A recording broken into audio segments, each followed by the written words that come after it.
I am revising it कि आपको last का अगर कुछ ना समझाओ तो आपको समझ जाएगा. Okay okay fine. So we said that let v naught be the velocity ma'am आपका of स्क्रीन v बहुत naught. ब्लर हो रहा है. मैम स्क्रीन बहुत Yes. Blur. Yes, ma'am. Is it okay now? No. अभी क्लियर हुआ ma'am थोड़ा. Fine. Yes. Yes. Yes ma'am. Yes, ma'am. Okay, so let's move ahead. So this is all about effect of temperature on speed of a sound. So let's move ahead. We'll write it from here. Okay. So we said that let v naught be the speed of a sound in air at absolute temperature. That is absolute temperature. आपको पता होना चाहिए. What is absolute temperature? That is 0 degree Celsius 0 degree Celsius. or 273 Kelvin. Okay. So v naught is equals to, in the terms of temperature, it is gamma RT naught by m. Okay, where T naught is the absolute temperature, the value for T naught is, in Kelvin it is 273 Kelvin. And then we said that let V be the velocity of a sound in air at any temperature T. So in any temperature T, it is given by gamma RT by m, where this T can be 273 plus something. Like if I am working at 373, so it will be 273 plus 100. 473 means 273 plus 200. So this T is that additional temperature जो 273 से जितना भी amount ऊपर जा रहा है वो. उसके बाद what we did, we substituted the things and we divided the equations. But after dividing the equations, you got the equation as V by V naught is equals to 1 plus T by 273 the whole raised to half. This is what we did. Okay. Correct? Yes. It is fine. Now after this, we applied binomial expansion. I explained you what is binomial expansion. आपने a plus b the whole square, a plus b the whole cube, a minus b the whole square, ये जो भी formulas आपने पढ़े हैं, ये सारे formulas का expansion इसी के help से किया गया है. But I am not going to explain you any formula कि कैसे करते हैं या क्या करते हैं. That you will study in maths का जो binomial expansion chapter है, उसमें आप वो चीज पढ़ने वाले हो. So after applying binomial expansion over here, your equation becomes b by v naught is equals to 1 plus half into t by 273. This is what you get. So b by v naught is equals to 1 plus t by 546. This is what we get. After this, v naught को यहाँ भेज दिया. b is equals to v naught 1 plus t by 546. v naught अंदर multiply होगा. v is equals to v naught plus v naught into t by 546. Hope आपको यहाँ तक clear है. Yes. Yes. v naught is the Yes. speed of Yes. sound at absolute temperature. Speed of sound at absolute temperature is 332. 332. Per second. Here also it will be 332 into t by 546. 546. जब ये दो part divide होता है, you'll get it as 0.61. 0.61. 0.61 into t. It means कि if you are increasing the temperature by 1 degree Celsius, if you increase the temperature by 1 degree Celsius, let's substitute that 1 degree Celsius over here.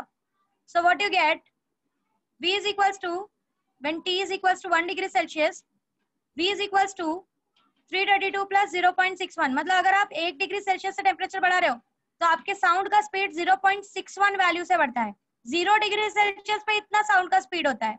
अगर आपने 1 degree Celsius से बढ़ा दिया तो इतने amount से आपके साउंड का स्पीड एयर में बढ़ता है. This is what the equation explains you. समझ में आया व्हाट आई सेड? Yes. समझा? Yes, ma'am. Yes. Okay. So when you increase the temperature by 1 degree Celsius, your speed increases by 0.61 meter per second. Hope you are clear with the statement. Yes. Temperature decrease नहीं हो सकता है, but 0 degree Celsius से नीचे कोई चीज नहीं होती. 0 डिग्री सेल्सियस से नीचे कुछ नहीं होता. माइनस में आपका केल्विन चलता है, आपका डिग्री सेल्सियस माइनस में नहीं चलता. केल्विन स्केल नेगेटिव में चलता है. Yes, yes. Yeah. So this is what is done here. Now, next part is effect of humidity on velocity of sound. Let's move ahead with the next part. Effect of humidity on velocity or speed of sound or velocity of sound. Now you should know what is humidity. Humidity is amount of water vapor present in the surrounding. कितना amount of water vapor के droplets present है आपके surrounding में, that explains you the humidity. Okay. Now there are two types of air. Moist air. Moist air मतलब वो air जिसके अंदर पानी के मॉलिक्यूल्स ज्यादा होते हैं, एंड ड्राई एयर जिसके अंदर पानी के मॉलिक्यूल्स वाटर ड्रॉपलेट्स कम होते हैं. Those air are known as dry air. So let density m, this rho m be the density of a moist air and this rho d is the density of a dry air. Okay. Moist air की density rho m है, dry air की density rho d है. अब आप मुझे बताओ कि किसकी डेंसिटी ज्यादा होगी, मॉइस्ट एयर की डेंसिटी ज्यादा होगी कि ड्राई एयर की डेंसिटी ज्यादा होगी? Moist. ड्राई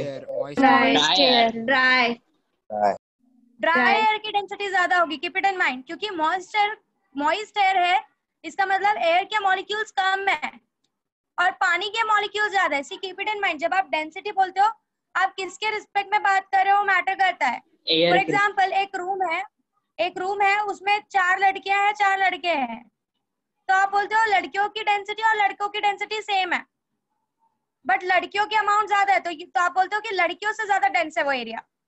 समझ में आ रहा है? सो मॉइस्ट एयर में हवा की क्वांटिटी कम होती है और पानी की क्वांटिटी ज्यादा होती है. सो मॉइस्ट एयर की डेंसिटी जो होती है, एयर की जो डेंसिटी होती है मॉइस्ट एयर में, it is always less than the dry air. Dry air का मतलब यह है कि पानी का अमाउंट है ही नहीं, कम है और पूरा हवा से भरा हुआ है वो. सो we know that speed of a sound depends on density. हमने पीछे ही किया था, that was gamma p by rho. For moist air it will be rho m, for dry air it will be gamma p by rho d. Now simple सा फंडा है, ये तो बहुत सिंपल सी बात है. they are inversely proportional. अब moist air density of moist air is less than density of dry air. Simple सा फंडा है. तुम बताओ जिसकी डेंसिटी ज्यादा होगी वो जल्दी जल्दी मूव करेगा या जिसकी डेंसिटी कम होगी वो जल्दी जल्दी मूव करेगा? मम्मी. हल्का इंसान जल्दी जल्दी आगे बढ़ता है कि हल्का इंसान? हल्का. Correct. So that is what is explained here, and you can see from the formula also कि velocity और speed and density they are inversely proportional. तो अगर इसकी वैल्यू ज्यादा है तो ऑफकोर्स इसकी वैल्यू कम होगी, है ना? इसकी वैल्यू कम है तो इसकी वैल्यू ज्यादा होगी. कुछ समझ में आ रहा है मैं क्या बोल रही हूँ? Yes. Are you understanding? Yes. तो मॉइस्ट एयर की डेंसिटी कम है तो उसकी स्पीड क्या होगी? What will be the speed? ज्यादा. Yes. So speed of sound in moist air is greater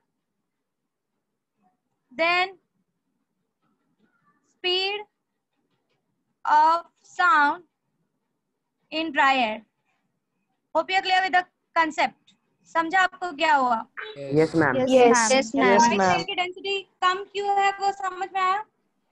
Yes. Yes. Yes. And by formula they are inversely proportional. So जिसकी density कम उसकी speed ज्यादा. Clear? Yes. Okay. Can I move ahead then? Yes, ma'am. यहाँ तक का notes मैंने कल आपको, इसका नोट्स भी मैंने आपको कल ही भेज दिया था. आपको मिले हैं notes? Yes, ma'am. Yes, ma'am. Okay.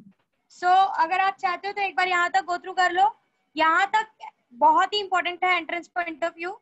इसके आगे भी जो पढ़ाऊंगी वो भी बहुत इंपॉर्टेंट होगा syllabus point of view.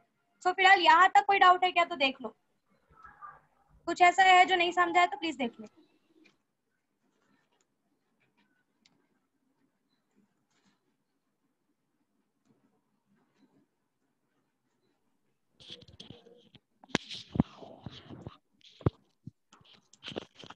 Time देख रहे हो, प्लीज गो अहेड। कुछ ऐसा है जो नहीं समझा है तो please ask, otherwise we will move ahead. अगर अदरवाइज हम आगे मिस बढ़ेंगे। बोलो।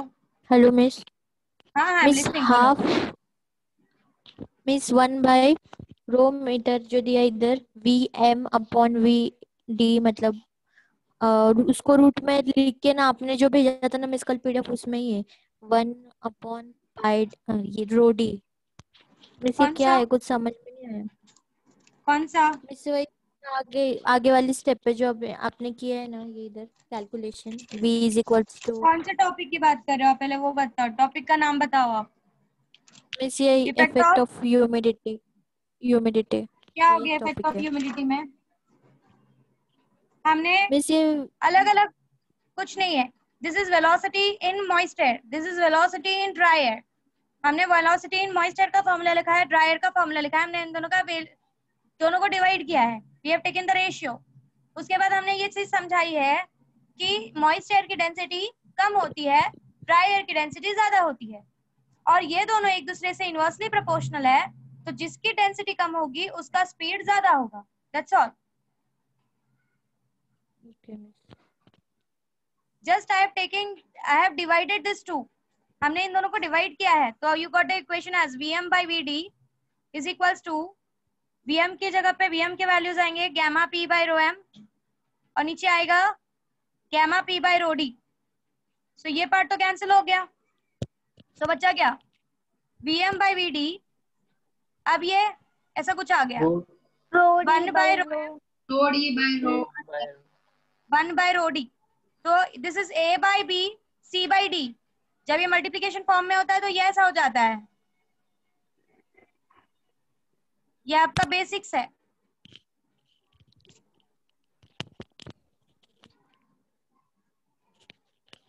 ये बता रहा है कि VM और ρm they are inversely proportional and BD and ρd they are inversely proportional. That's all.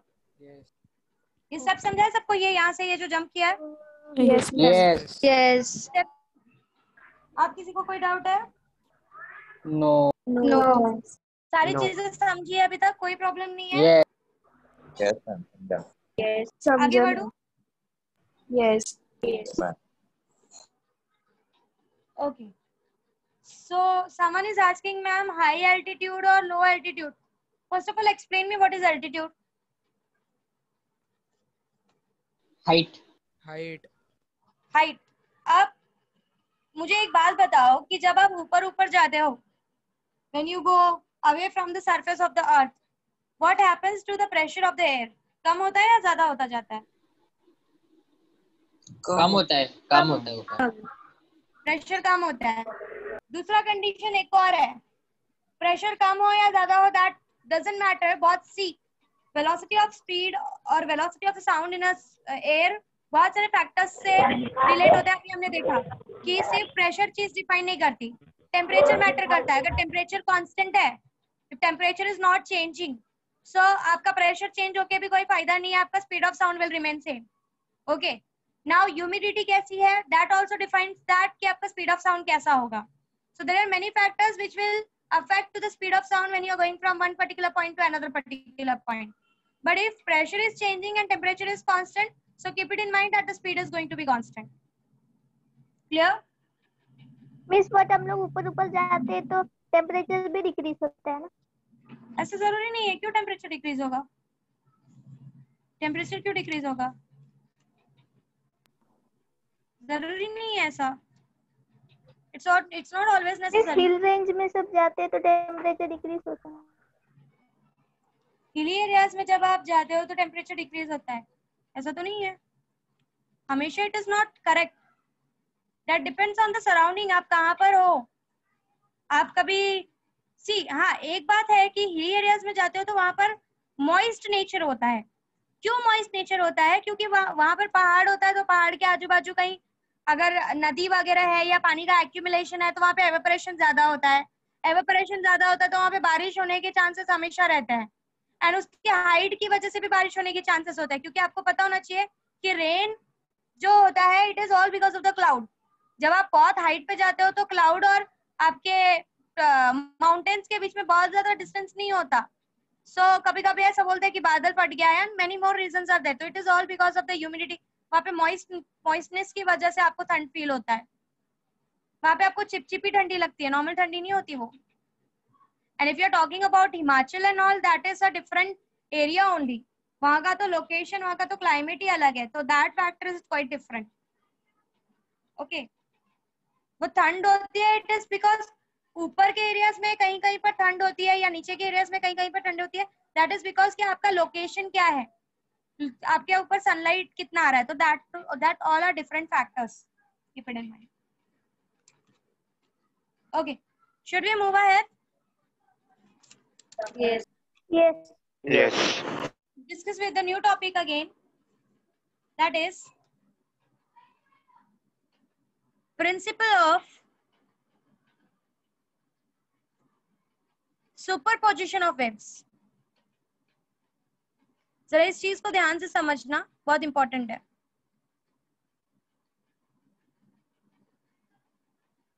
Principal of superposition of waves. अब ये principle of superposition of waves क्या बोलता है, जरा वो समझो। Okay, let us consider there are number of waves which are coming from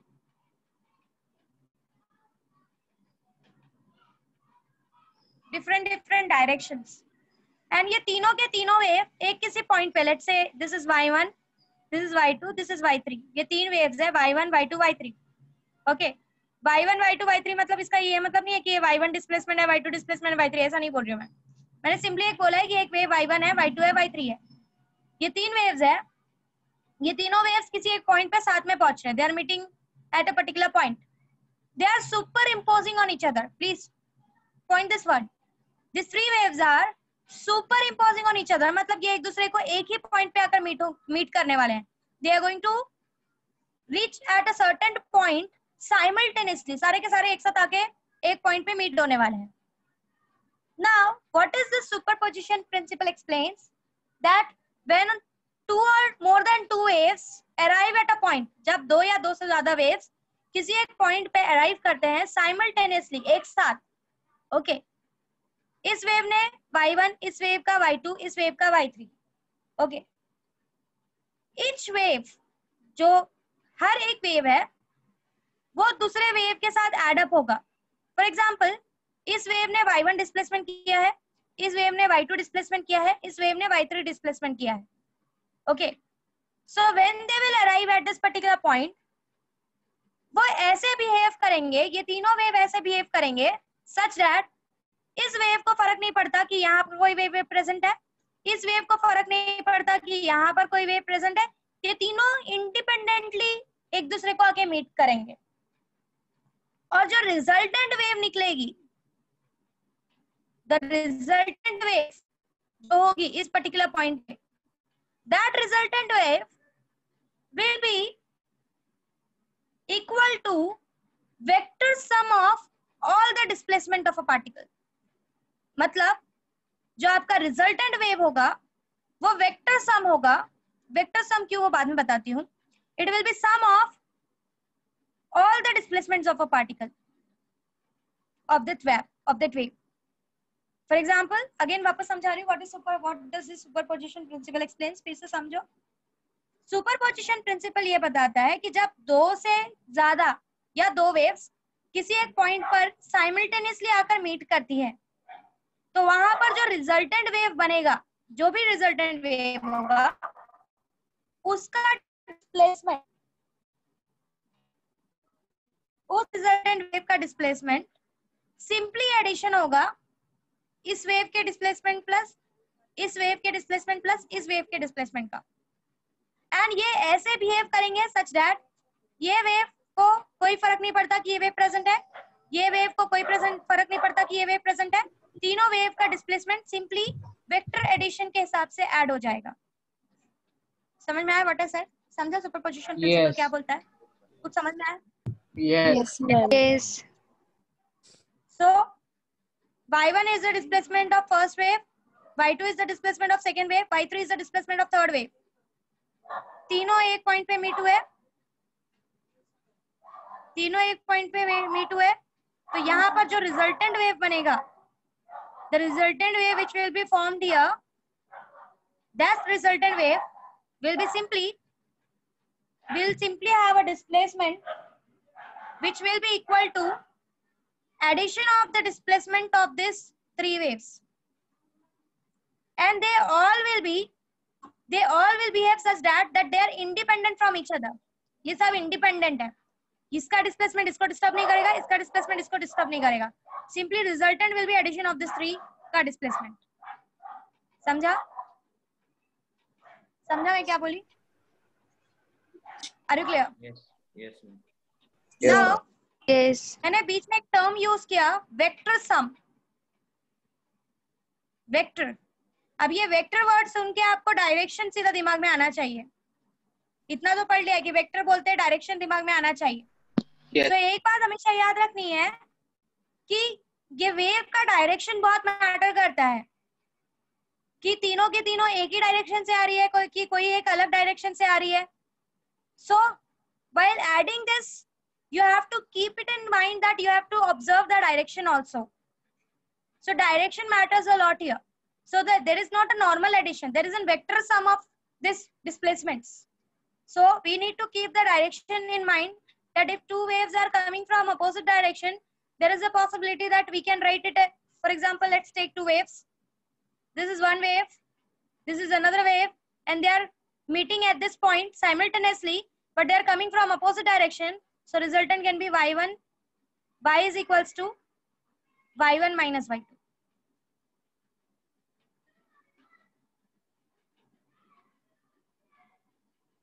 Okay, समझ में आ रहा है what I said?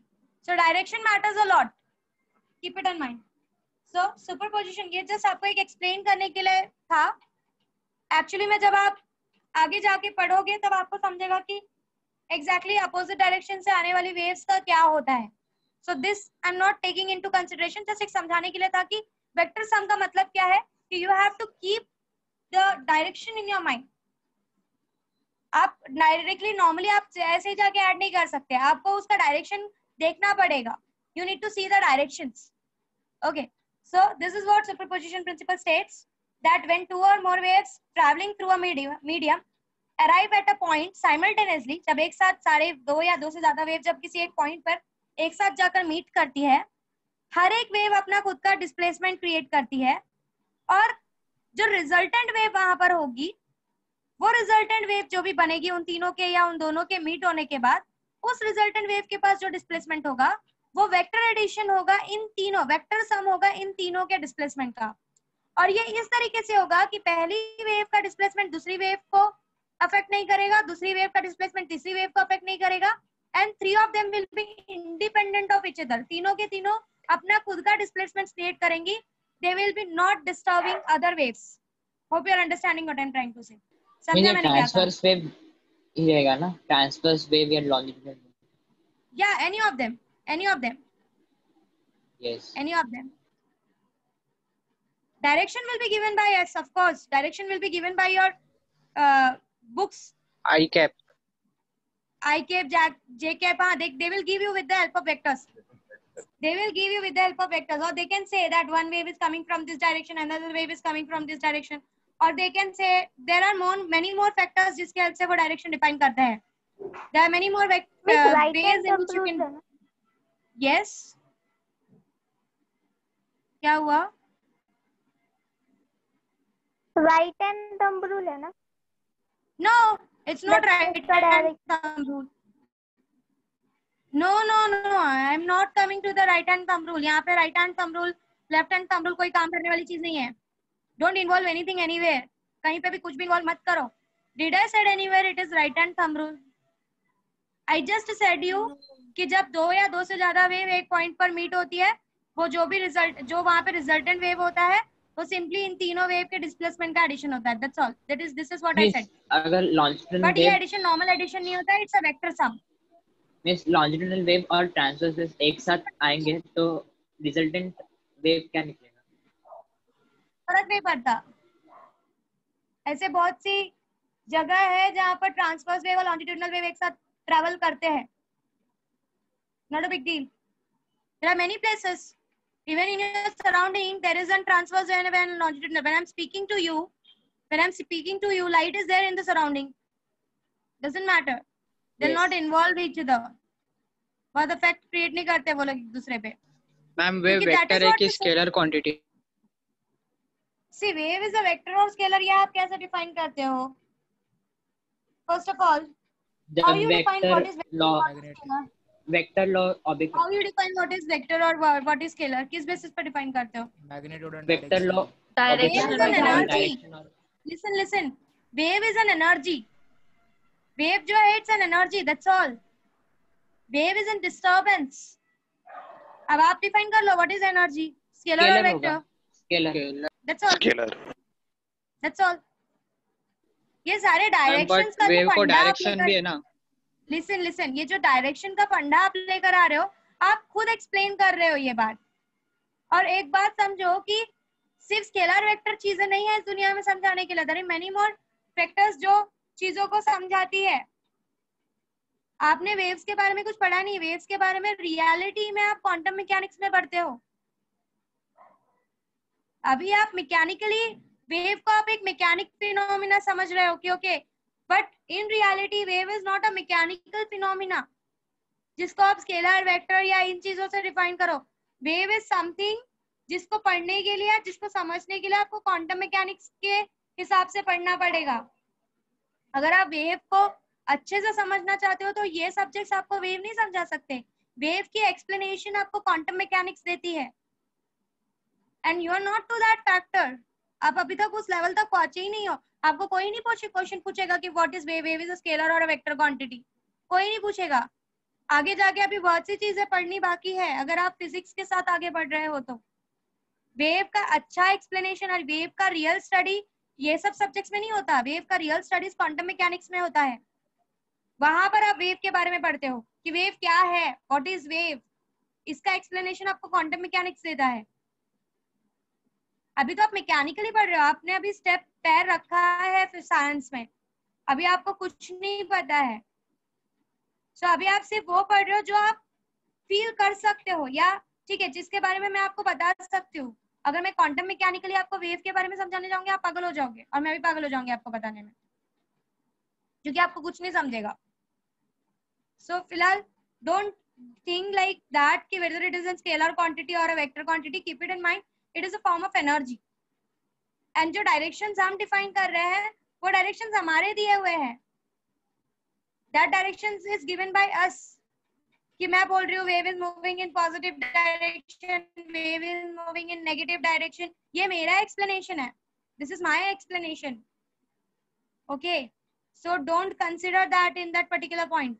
Scalar vector ठीक है, आपका करेक्ट क्वेश्चन रॉन्ग नहीं है, that is what I said. Physics में कभी क्वेश्चन रॉन्ग नहीं होता कि ma'am we are studying so many things, so how can we define whether wave is a scalar or wave is a vector quantity?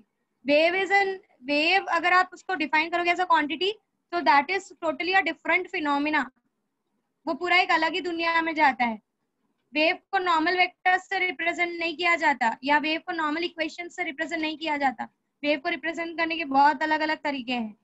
अभी आप बहुत basic चीजें पढ़ रहे हो तो फिलहाल उसी के साथ जाओ। Okay, so let's move ahead. That is what I said कि if you want to go for the resultant displacement of a particle, resultant displacement of that resultant wave, so that will be simply addition of the displacement of three waves, and three waves will be such that they are independent of each other. First wave का displacement will not affect other, another wave का displacement will not affect the third one, so there will be independent, those all the waves will be independent of each other and they will meet at a point over here simultaneously, and the resultant will be the addition, simply the vector addition of all these three. Clear with the part? Samjha? Yes, ma'am. Samjha what I said? Yes. So, Yes. while writing this y1, listen. While writing this y1, y2 and y3, since you know y1 is the displacement of first wave, y2 is the displacement of second wave, y3 is the displacement of third wave. Wait for a while. Y3 is the displacement of third wave. सो आप जब y1 y2 y3 लिखोगे तो आप ये specify करोगे कि y1 positive direction से आ रहा है या y2 पॉजिटिव डायरेक्शन से आ रहा है या y3 पॉजिटिव डायरेक्शन से आ रहा है। तो जब आप वो इक्वेशन लिखते हो तो वो खुद ही स्पेसिफाई कर देता है, ये बात आपको भी पता है। अगर y1 में पॉजिटिव बीच में अगर नेगेटिव साइन आ रहा है तो आप बोलोगे y इन पॉजिटिव डायरेक्शन। अगर y1 में बीच में पॉजिटिव साइन आ रहा है तो आप बोलोगे the wave is moving in negative direction. मतलब आपका y1 का इक्वेशन इटसेल्फ आपको बता देता है कि wave is moving in which direction. समझ में आ रहा है मैंने क्या कहा? समझा? Yes, ma'am. So the resultant will be simply addition of all the waves. और ये इसी के इक्वेशन समझा देंगे कि आपका जो वेव है वो कौन से डायरेक्शन से आ रहा है। The equation will itself explain you the wave कौन से डायरेक्शन से आ रहा है और उसका रिजल्टेंट वेव कैसा होगा। सुपरपोजिशन प्रिंसिपल सिर्फ इतना समझाता है कि अगर तीन वेव्स आ रहे हैं किसी एक पॉइंट पे, अगर वो साइमल्टेनियसली मीट कर रहे हैं तो उन तीनों वेव्स के मिलने के बाद उस पॉइंट पे जो रिजल्टेंट वेव बनेगा वो सिंपली इन तीनों वेव के डिस्प्लेसमेंट का एडिशन होगा and that will be a vector addition. मतलब वहां पे डायरेक्शन कंसीडर होगा। समझ में आया व्हाट आई सेड? समझा? Yes. Okay, so this was all about superposition principle. Superposition word ही इस वजह से पढ़ा है कि waves are superimposing on each other. मतलब एक वेव दूसरे वेव पे सुपर इम्पोज हो रहा है, एक वेव दूसरे वेव पर स्टिक हो रहा है या एक वेव एक दूसरे वेव के साथ मिल रहा है, मीटिंग कर रहा है। अब जब मैं यहाँ से कुछ बोला, अब आपको बताती हूँ कि सुपरपोजिशन का हेल्प कहाँ पे लिया जाता है। Where is the application of superposition of wave. मैं यहाँ से बोल रही हूँ और आपको ये बात, जो भी चीजें मैं यहाँ से बोल रही हूँ या जो भी चीजें यहाँ से कैप्चर हो रही है वो सारी चीजें आपके घर तक पहुंच रही है। यहाँ पर होता क्या है पता है? What ever I am speaking, मेरा फोन का वेव उसको अपने ऊपर सुपर इम्पोज कर रहा है और आप सबके सिग्नल पर ले जाकर लीव कर रहा है। It is leaving at that point. हाँ, there are many machines which are working in this process, keep it in mind. बहुत सी चीजें हैं, बहुत से फैक्टर्स हैं जो बीच में इसको आप तक पहुंचाने में हेल्प करवा रहे हैं। Where Zoom is the platform, somewhere Zoom is working a lot in this matter कि मेरा वेव कैप्चर हो रहा है, सुपर इम्पोज किया जा रहा है, वो अपने वेव पे उसको सुपर इम्पोज कर रहे हैं एंड देन वो आपके पास जा रहा है। कभी कभी आप बोल दो ना मिस, आप जो बोल रहे हो वो फटाफट पहुंच रहा है, जल्दी जल्दी आ रहा है, मतलब उन्होंने वहां पे जब वो सुपर इम्पोज हुआ है तो वहां पे गड़बड़ हो गया है, फ्लक्चुएशंस हो गए हैं। सो अगर मैं सिर्फ ये जूम प्लेटफॉर्म नहीं होता, मैं सिर्फ बोलती तो थोड़ी आप हर किसी के घर तक आवाज मेरी पहुंच जाती। मतलब कोई एक ऐसा, ये जो वेव है, एक वेव को रखा गया नीचे जो ट्रांसपोर्ट सिस्टम की तरह काम कर रहा है। मैंने जो भी बोला वो चीजें आकर उस वेव पर सुपर इम्पोज हो रही है, सुपर इम्पोज होकर जूम प्लेटफॉर्म की हेल्प से वो हर एक करके सिग्नल पर पहुंच रही है, जो सिग्नल मेरे से कनेक्टेड है। सो this is what is happening here. So super imposition का और सुपरपोजिशन का ये काम होता है, इस तरीके से सुपर इम्पोज किया जाता है कि नंबर ऑफ वेव्स आर मतलब नंबर ऑफ वेव्स को एक दूसरे से कोलाइड करके या मीट करवाकर एक पॉइंट से दूसरे पॉइंट पर भेजा जाता है। सुपर इम्पोजिशन का काम आपके सेल फोन्स में भी होता है। जब आप कॉल करते हो, you can talk from anywhere, जहाँ पे भी सिग्नल है। तो होता क्या है, अगर आप नॉर्मली ऐसे बोलोगे तो वो बात थोड़ी उतनी दूर दूर तक पहुंच जाएगी। तो आप जो भी बोलते हो उसको एक दूसरे वेव पर सुपर इम्पोज करवाकर दूसरे डायरेक्शन में भेजा जाता है।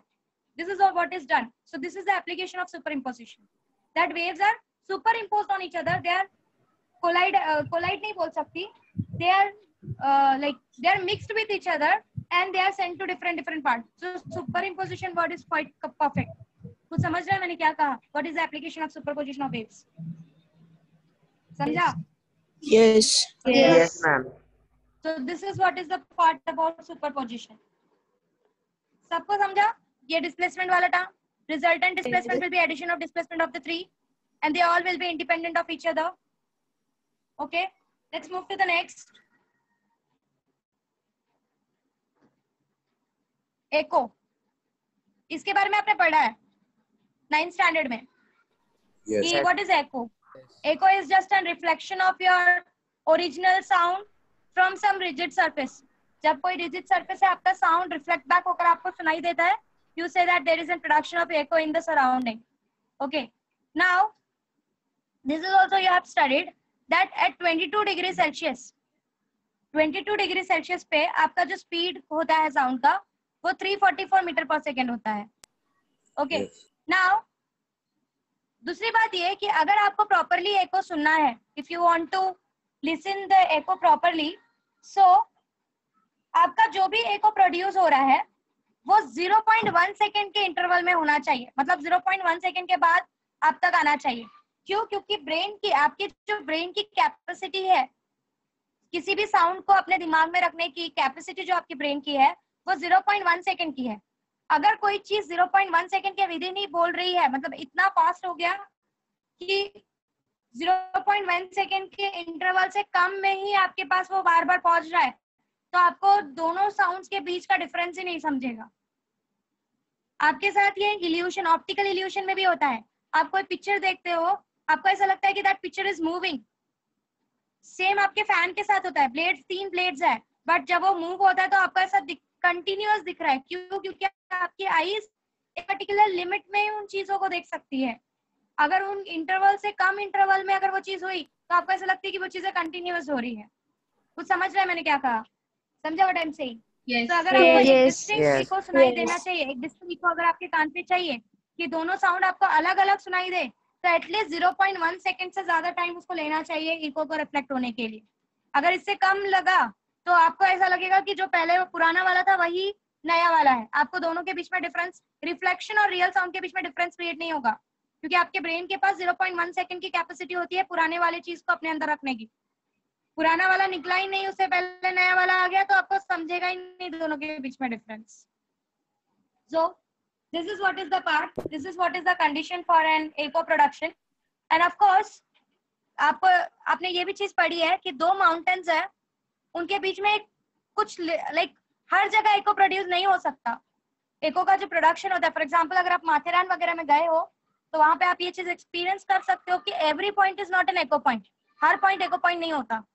देयर आर सर्टेन कंडीशंस जहां पर you can listen the echo, okay, and that condition is defined on the basis of temperature. Temperature and velocity of sound define करता है कि कितना minimum distance required है echo production के लिए। Okay, so temperature बढ़ा तो वेलोसिटी भी बढ़ेगा ना साउंड का? of course temperature, अभी हमने पीछे रिलेशन देखा कि जैसे जैसे टेम्परेचर बढ़ता है velocity increases by 0.61। 1 degree Celsius के लिए 0.61 का इंक्रीमेंट है टेम्परेचर वेलोसिटी का। Okay, now let's say at 22 degree Celsius आपका velocity of sound is 344 meter per second. Okay, और आपका brain at least time should be greater than 0.1 second. इससे बड़ा तो होना ही चाहिए. So let's take the limit as 0.1. So distance, the minimum distance that should be there, you know, velocity is distance, or speed is distance upon time. So distance is equals to speed into time. Speed is 344 meter per second. Time is 0.1 second. So 34.4 meters. This should be the minimum distance. और ये आने और जाने का time था. So सिर्फ एक side का डिस्टेंस कितना होना चाहिए? 17.2। मतलब इस स्पीड के लिए एटलीस्ट इतना डिस्टेंस तो चाहिए मुझे दोनों माउंटेन्स, इतना लिस्ट इतना तो चाहिए मैक्सिमम। अब that depends upon the different temperature का कंडीशंस। तो इतने इस कंडीशन पे, दैट इज लीस्ट कंडीशन पे at 22 degree Celsius, one side का डिस्टेंस इतना तो होना चाहिए for proper echo production. Otherwise आपको इको, अगर आपको एको सुनाई भी दे रहा है तो वो मिक्स होकर सुनाई देगा, प्रॉपर प्योर इको नहीं सुनाई देगा। सो एक परफेक्ट एको सुनने के लिए आपको वन साइड डिस्टेंस 17.2 meters का होना चाहिए। Hope you are clear. So of course, and sure, as velocity changes from temperature to temperature, so ये distance also changes from temperature to temperature. ये distance भी temperature to temperature change होता है। और of course, जैसे कि अभी थोड़ी देर पहले किसी ने बोला कि मैं हिली एरियाज में जाते हैं तो हमको ठंड लगती है। ठंड लगने का रीजन मैंने आपको बताया, वहाँ का एयर मॉइस्ट होता है क्योंकि वो काफी हाइट पे होता है। तो that particular place is moist area. वहाँ पे हवा का अमाउंट कम होता जाता है, हाइट पे जाते बाद हवा का अमाउंट कम होता जाता है, तो वहाँ पर पानी के मॉलिक्यूल्स के रुकने की जगह ज्यादा होती है, वो प्लेसेस काफी ठंडे होते हैं। So that is the reason for it. Okay, so this is what is the condition. Echo production समझा सबको? क्लियर है? मींस कुछ ऑब्जेक्ट होते हैं जो साउंड एब्जॉर्ब कर लेते हैं। Yes, there are many sounds which there are many things which can absorb sound. I am coming to that topic also. और उन चीजों का Ma'am, यूज बहुत अच्छे तरीके से ऑडिटोरियम वगैरह में किया जाता है. बोलो. मैम ऑब्स्ट्रक्चरिंग सब्जेक्ट मतलब सरफेस पे भी होता है ना एको? हाँ, होता है. अगर आपका रूम खाली है, आप कभी बोल के देखो, आपको प्योर एको नहीं सुनाई देगा, पर हल्का फुल्का आपको समझ में आएगा कि there is an echo production हो रहा है. Yes. Yes ma'am. होता है. Okay, so let's move ahead. Let's move ahead with the next topic. आपको सुपरपोजिशन प्रिंसिपल समझा? Yes. Yes. Yes. Production Yes. समझा? Yes. Yes. See, keep it in mind. ये सारी चीजें आपको रिपीट होंगी वापस. हम सुपरपोजिशन के बारे में वापस पढ़ेंगे, अच्छे से इक्वेशंस डिराइव करेंगे, बट वो सारी चीजें 12th में है, अभी नहीं है आपको. अभी सिर्फ आपको स्टेटमेंट दिया है कि अगर आपको किसी ने बोला कि सुपरपोजिशन प्रिंसिपल है, तो आपको दिमाग में आना चाहिए कि अच्छा सुपरपोजिशन प्रिंसिपल क्या होता है. आपको पता होना चाहिए कि what does that mean.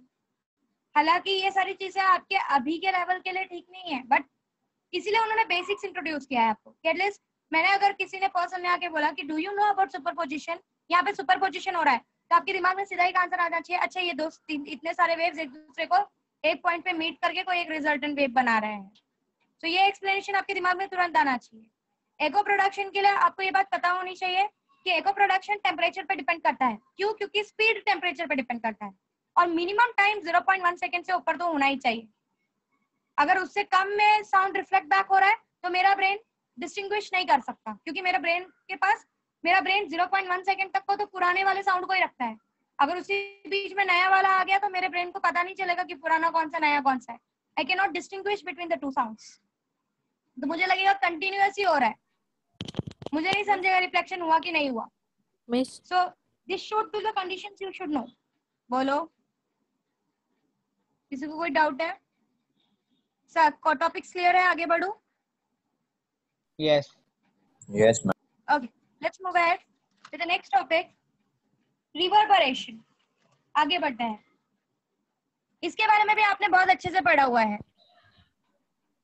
in 9th-10th standard. Hello Miss. बोलो. Miss, नेटवर्क कनेक्शन गया था, फिर से बताओ ना. एको 0.1 सेकंड में होना चाहिए. Oh my God, पूरा कनेक्शन गया था, आपने कुछ भी नहीं सुना? नहीं मिस, सुना मैंने, थोड़ा सा सुना. Okay, see, okay ठीक है, मैं लास्ट में वापस समझाती हूँ. जिसका मिस हुआ कनेक्टिविटी की वजह से, जब मैं रिवाइज करूंगी तो मैं आपको बताती हूँ. फिलहाल आप इस पे कॉन्सेंट्रेट करो. Yes, Okay, miss. let's move ahead with the next topic, reverberation. इसके बारे में भी आपने काफी अच्छे से सुना है. And somewhere this reverberation is a big deal for the people who are running auditoriums. जो auditoriums वगैरह चला रहे हैं उनके लिए ये reverberation बड़ा problem create करता है. What is this reverberation? होता क्या है? Actually reverberation is reflection of sound. For example, अगर समझो किसी ने एक स्पीच दिया और वो बहुत सारे लोगों को अच्छा लग गया, सामने एक साथ क्लैप करना स्टार्ट किया. अगर आपका ऑडिटोरियम का दीवार आपके नॉर्मल घर जैसा दीवार अगर वो उन्होंने बनाया, तो होता क्या है, जब लोग एक साथ क्लैप कर रहे होते हैं वो सारा साउंड जाकर दीवार को टकराता है. And your this particular walls, concrete walls are not good for absorbing, means do not absorb the sound in a very good manner. So होगा क्या, जब लोग बहुत बार टैप करेंगे बहुत सारा साउंड आकर वहां पर रिफ्लेक्ट होगा, और रिफ्लेक्ट वजह से देयर इज पॉसिबिलिटी कि उस दीवार में क्रैक आ सकती है, सीलिंग गिर सकता है नीचे, because this sound is a great kind of energy. तो एनर्जी जब टकराएगी कंटिन्यूली, उसका जो सीलिंग है अगर हल्का सा भी वीक हो वो गिर सकता है. So this is what is this reflection of sound. ये जो ओरिजिनल साउंड का रिफ्लेक्शन है जो ज्वाइन होकर वापस रिटर्न बैक आता है या जाकर दीवार को टकराता है, this is called as reverberation of sound. समझ में आया? Clear with the part? So this is what is reverberation. समझ में आया what is reverberation? समझा मैं क्या बोली? Yes ma'am. Yeah. So for example this is the auditorium. बहुत सारे लोगों ने क्लैपिंग एक साथ स्टार्ट की, वो सारा साउंड जाएगा, इसको टकराएगा. अगर ये गुड एब्जॉर्बर नहीं है तो ये सारे साउंड को वापस रिफ्लेक्ट बैक करेगा, फिर नया साउंड आएगा. इस तरीके से बहुत सारी एनर्जी यहाँ पे हो जाएगी. And there is a possibility कि इसकी जो सीलिंग है उस पर इतनी एनर्जी कलेक्ट हो जाए कि इसको it will start pushing the ceiling, and अगर ये सीलिंग थोड़ी सी भी वीक है तो इट विल फॉल आउट, गिर जाएगी ये सीलिंग टूट के। इतनी ताकत होती है साउंड एनर्जी के अंदर, कीप इट इन माइंड। सो ये पॉसिबिलिटी कम करने के लिए, क्योंकि आपको पता है ऑडिटोरियम मीन्स बड़े बड़े स्पीकर्स यूज किए जाते हैं, तो सोचो कितना साउंड क्रिएट होगा ओवरऑल। ये प्रॉब्लम खत्म करने के लिए आपके जो ऑडिटोरियम्स होते हैं उनके अंदर मोस्टली, अगर आप ऑब्जर्व करोगे, आप पीवीआर वगैरह में भी जाके देख लो, वहां पर मोस्टली कर्टन्स वगैरह बहुत अच्छे से लगाए जाते हैं। इवन आपकी जो सीट्स बनाई जाती है वो भी क्लोथिंग मटेरियल से बनाई जाती है, आपकी जो सीढ़ियां बनाई जाती है वो भी सोक्ते से बनाई जाती है। Okay, it is because curtains वगैरह सिर्फ सजावट के काम के नहीं है, वो कर्टन्स का बहुत बड़ा इंपॉर्टेंट फैक्टर है, साइंटिफिक फैक्टर है वहां पे। वो जो कर्टन वगैरह लगाए जाते हैं वो इसलिए लगाए जाते हैं कि जो आपका क्लॉथ होता है it is a good absorber.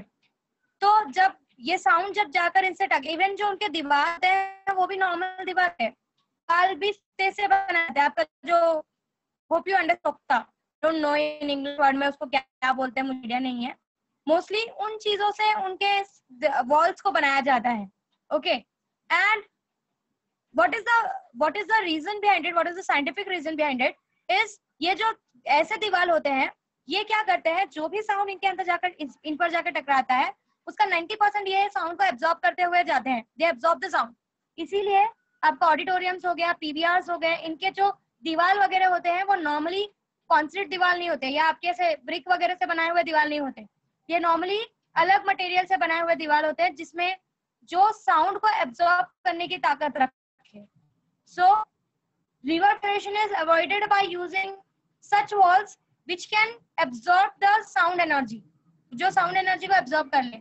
इससे आपका कर्टेन लगाया जाता है, आपका जो what we say, जो स्टेप्स है, जो आपकी सीढ़ियां हैं वो क्लोथिंग या सोक्ते मटेरियल से बनाया जाता है, आपके सीट्स क्लोथिंग या सोक्ते के मटेरियल से बनाया जाता है, सो दैट मैक्सिमम आपका साउंड वहां पे एब्जॉर्ब हो जाए और वहां पर रिवर्बरेट ना हो, बहुत सारा साउंड वहां पर जगह होकर रिफ्लेक्ट ना हो, otherwise that ceiling can fall. This is the problem because of reverberation. समझा what I said? समझा everyone? Clear हुआ? Yes. समझा what is reverberation process? Yes, ma'am. Yes, miss. This Yes, all miss. things were there in 9th standard. ये बहुत ही basic चीज है, आपने already पढ़ी हुई है इन चीजों, इसलिए मैं बहुत ज्यादा इस पे ये नहीं कर रही हूँ। मुझे जहाँ तक लग रहा है कि whatever examples I am giving you, hope you are understanding कि मैं क्या समझा रही हूँ।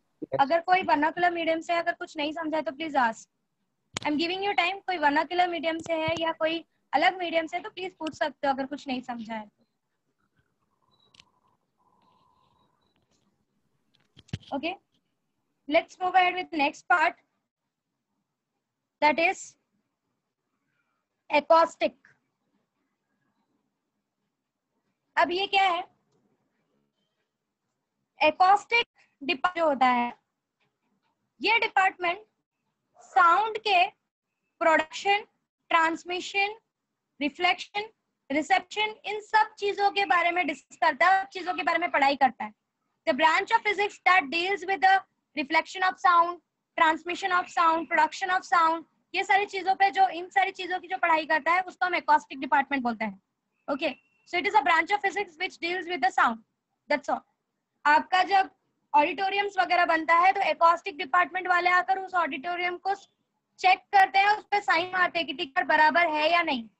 तो वो सारी चीजों को चेक करते हैं कि इस पीवीआर है, उस पीवीआर के पास जो उसके वॉल्स हैं, जो कर्टन्स लगाए गए हैं, उसके पास वो गुड एब्जॉर्बर क्वालिटी के है या नहीं। अगर उनको बराबर नहीं लगता तो they don't sign for it कि ठीक है आप रन करो, otherwise it can create problem to the people who are coming there for watching something और for enjoying something. So acoustic department is the one who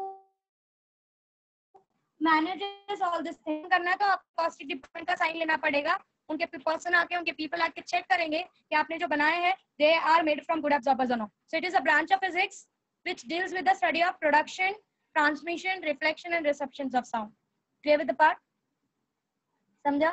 Yes. हालांकि acoustic department का बहुत सारा यूज मेडिकल पर्पसेस में भी किया जाता है, बहुत सारे मेडिकल जगहों पर एकॉस्टिक का यूजेस किया जाता है। फॉर एग्जांपल आपका जो प्रीनेटल एग्जामिनेशंस होता है, मतलब साउंड एनर्जी को यूज करके या वेव्स को यूज करके बर्थ के पहले, अगर बर्थ के पहले जो बेबी अंदर होता है, for example you know about ultrasonic sound, okay, तो वहां पे वेव्स का ही यूज किया जाता है टू डिटरमाइन कि आपका जो अंदर जो बेबी है इनसाइड द वॉर्म वो प्रॉपरली उसके हार्ट बीट्स वगैरह चल रहे हैं या नहीं चल रहे हैं। वो सारी चीजें एकॉस्टिक डिपार्टमेंट के हेल्प से बनाई जाती है। So there are many medical applications of acoustics. ऐसा नहीं है कि सिर्फ वही एरिया में है, बहुत सारे एरियाज में मेडिकल, इवन बॉडी में अगर ट्यूमर्स वगैरह है तो उनका डिटेक्शन भी साउंड के रिफ्लेक्शन या वेव्स के रिफ्लेक्शन से किया जाता है। You know about CT scan, you know about MRI, so there are many uses of waves overall. So बहुत सी यूजेस हैं जहां पर वेव्स का यूज करके आप मेडिकल डिपार्टमेंट में आज के टाइम में बहुत सारी चीजों का डिटेक्शन कर रहे हो, जैसे कि हार्ट बीट्स बराबर चल रही है नहीं चल रही है, आपका बॉडी में कहीं पर ट्यूमर प्रेजेंट है तो you can detect it with the help of a wave. You know about MRI, CT scan and everything. Sonography you know ultrasonic sound से यूज किया जाता है। सो ये वेव्स का जो डिपार्टमेंट है ये बहुत सारी जगहों पर यूजफुल है। It is useful in many places. Okay, so this is all about the part.